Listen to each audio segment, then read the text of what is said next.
સમાચારોમાં આગળ વાત કરીએ તો વધુ એક સમાચાર સુરતથી મળી રહ્યા છે। સુરત ખાતે ગણેશનગર વિસ્તારમાં બીઆરટીએસ ખાડામાં ફસાઈ। પાંડેસરાનો આ બનાવ સામે આવ્યો, જ્યાં બીઆરટીએસ બસ ખાડામાં ફસાતા મુસાફરો પણ ઇજાગ્રસ્ત થયા। ઉના પાટિયા ગણેશનગરથી ચોક બજારમાં આ બસ જતી હતી ત્યારે આ ઘટના સર્જાઈ હતી। ત્યારે ઘટના સ્થળે લોકોના ટોળેટોળા પણ ઉમટી પડ્યા હતા। ત્યારે 108 પણ ઘટના સ્થળે પહોંચી રાહત કામગીરી હાથ ધરી હતી। जी बिल्कुल बात की सूरत महानगरपालिका जो 10,000 करोड़ વધારે બજેટ ધરાવતી મહાનગરપાલિકા સ્માર્ટ સિટીની હાલત જોઈ શકાય છે। આ સ્માર્ટ સિટી છે જેમાં હાલ થોડી વાર પહેલા જ બસ પડી ગઈ હતી। આ જગ્યા જોઈ શકાય કે આખી બંબુ અંદર ઘૂસી જાય છે એટલી હાલત છે। હાલ તો બસ અહીંયાથી કાઢી લેવામાં આવી છે। બસના જે કાચ છે હજી પડી છે। આમાં 8 થી 10 લોકો ઘાયલ બતાવવામાં આવી રહ્યા છે, જે સિમેર હોસ્પિટલ ને સિવિલ હોસ્પિટલ ખસેડવામાં આવ્યા છે। અમુકને જે થોડાક ઈજા થયા હતા એને સ્થાનિક અહીંયા ટ્રીટમેન્ટ કરીને મોકલી દેવામાં આવ્યા હતા। અને ખાસ કરીને વાત કરીએ જે હિસાબે સ્થાનિક સેમની જોડે આપણું શું નામ છે અને કેવી રીતે ઘટના બની હતી? મારું મલખાન રામકિશોર વર્મા છે। હું બહુજન સમાજ પાર્ટી અગ્રણી છું। ઘટના કેવી રીતે બની? એ 9 વાગ્યાની ઘટના છે। પેલી આમાં એક ખાડો પડેલો 3-4 દિવસ પહેલાથી પાણી નીકળતો હતો ને પછી પાણી નીકળતો હતો ને પછી એમાં પેલા સામેવાળા કોઈ લાકડો પણ મૂકીને લાલ ઝંડીનો એસી કરી દીધા। એ બસવાળા એટલો ફાસ્ટ આવે 60ની સ્પીડમાં, આ કોઈ 60ની સ્પીડમાં ચલાવવાની રોડ નથી, 60ની સ્પીડમાં લાવીને આ ખાડોમાં પુરાઈ દીધા ને પછી 20 થી 25 લોકો ઘાયલ થઈ ગયા। જે કોનામાં માથામાં વાગ્યો, કોના પગમાં વાગ્યો, હાથમાં વાગ્યો ને બધા ઘણા લોકો તો સિવિલ ગયા છે ને ઘણા લોકો સ્થાનિક હોસ્પિટલમાં ગયા છે। હવે આ કેટલા દિવસ પહેલા રોડ બન્યો હતો? એ તો રોડ હમણાં જ બન્યું, વધારે ટાઈમ નહીં થયું, પણ એ તો સમજીનું કામ તમને ખ્યાલ જ છે। કોન્ટ્રાક્ટર લોકો બધા મળીને બધું કામ કરે છે, પૈસા ખાલી ઓપારોનું કામ કરે, બીજું કંઈ નહીં સાહેબ। જોઈ શકાય કે સાહેબ આ ખડ્ડા છે, ખડ્ડામાંથી પાણી બહાર આવી રહ્યું છે ને જે આ બસ છે બસની આગળનો કાચ જગ્યા પર જ પડ્યું છે। આ ઘટના હમણાં 9 વાગ્યાનું બતાવવામાં આવ્યું છે, જેમાંથી 10 થી 15 લોકો સિવિલ હોસ્પિટલમાં ખસેડવામાં આવ્યા છે। વધારે વાત કરીએ કે જે આ બસ ડ્રાઈવર છે, બસ ડ્રાઈવર, કોન્ટ્રાક્ટર અને સ્થાનિકને પણ વાગ્યું છે।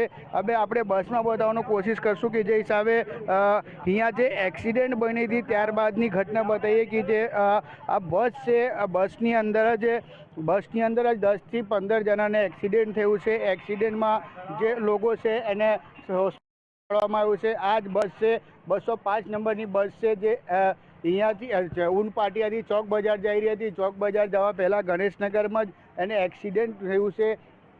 એક્સિડન્ટમાં કહેવા આવી રહ્યું છે કે જે બસ છે એ ખડ્ડામાં ભરાઈ ગઈ હતી। ખડ્ડામાં ભરાવાનું કારણ છે કે સુરત મહાનગરપાલિકા જે રોડ બનાવી છે એ રોડ સ્માર્ટ સિટીને રોડને કારણે એ ગાડી છે ખડ્ડામાં પડી ગઈ હતી। રોડની હાલત જે આપણે બસ છે બસની હાલત જોઈ શકાય છે કે બસની હાલત કેવી છે, ઉપરથી લઈને નીચે સુધી આખી બસ છે ખખી ગઈ છે। જે સવારીઓ બેઠા હતા એનું વાગ્યું છે। આ બસને સળીઓ છે, આ સીટ છે, આ સીટની આવી હાલત છે, આખી બસ આગળ આવી ગઈ હતી ને જે આ જે એક્સિડન્ટની ઘટના છે 9 વાગ્યાના આસરા બનવામાં આવ્યો છે ને જે આ બસમાં બેસીને ચોક બજાર તરફ જઈ રહ્યા હતા એમની હાલત એ જોઈ શકાય છે કે જે હિસાબે આ સીટ આખી સીટ તૂટી ગઈ છે।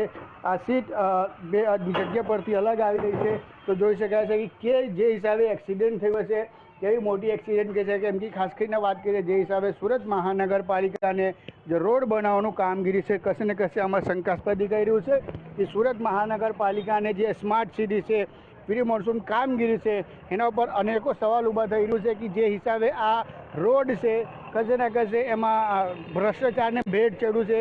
કેમ કે આ રોડની અંદર આ રોડ પ્લેન દેખાઈ રહ્યું હતું, ડ્રાઈવરને કહેવાનું એવું છે કે આ રોડ પ્લેન દેખાઈ રહ્યું હતું, અચાનક જ આમાં ગાડી આવતા અમારી ગાડી અંદર દબાઈ ગઈ હતી અને ત્યારબાદ આખી ઘટના સામે આવી છે। ખાસ કરીને વાત કરીએ જે હિસાબે આમાં 8 થી 10 જણા ઘાયલ થયા છે ને સિવિલ હોસ્પિટલમાં અને સિવિલ હોસ્પિટલમાં ટ્રીટમેન્ટ માટે મોકલવામાં આવ્યા છે।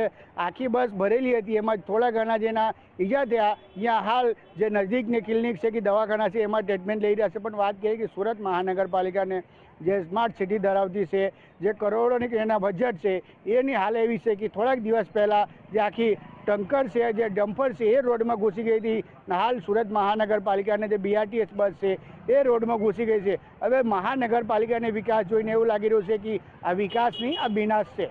जी एक्सीडेंट मतलब 8:40 को गणेश नगर पे गाड़ी जा रही थी तो रोड एकदम सीधा था, प्लेन था, जैसे रोड का मतलब रोड पे गाड़ी के टायर आई तो टायर रोड उधर सीधा अंदर चला गया और पूरा टायर मतलब अंदर धस गया, तो गाड़ी उसी जगह पे खड़ी हो गई थी।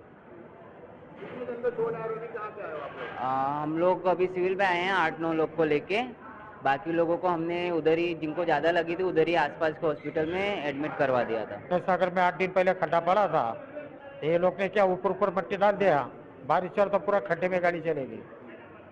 रास्ता ऐसे 16-17 आदमी को चोट आई। आपको भी चोट आई? हाँ, मेरे को सीने में चोट आई, एक सराय निकाला, सोने पे किया, फ्रैक्चर हो गए।